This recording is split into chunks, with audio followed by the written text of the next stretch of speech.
Владата одлучила следниот месец да прави ребаланс на буџетот. Причината се локалните избори и проектите за кои општините аплицираа за добивање на пари од унгарскиот кредит. Премиерот Христијан Мицковски вели дека за сега не се знае од каде конкретно ќе се кратат средства и кои институции ќе добијат повеќе пари. Но одлуката е донесена, а прекројувањето на државната каса ќе се случи годинава во јуни.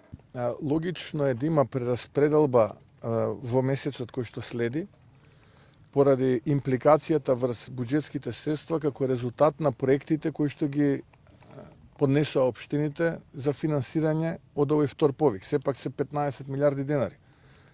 Зборувам основни буџетски средства, на тоа имаме и кофинансирање кое што вкупно вели 16 милиарди денари. Опозицијата пак е на став дека владата потврли во сите делови од економијата и по една година владење, владата и натаму како виновник за пасивноста ја посочи претходната власт. Тоа е несериозно, велат од опозицијската СДСМ.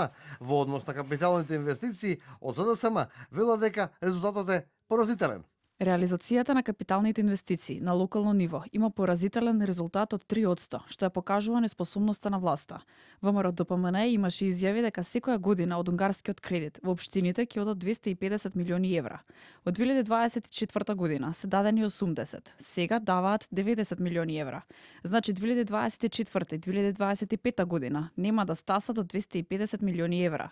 Тоа се тие лаги кои ги даваше ВМРО ДПМН за време на кампањата и после неа. Секоја година, како по навика, владата било да е водена од ВМРО ДПМН или од СДСМ, ребалансот на буџетот го прави во месец јули. Први на удар секогаш се капиталните инвестиции. Тие според експертите се клучни за зголемување на нивото на економскиот раст. До моментов, официјалните податоци велат дека 10 министерства имаат реализација на капитални инвестиции до 15%.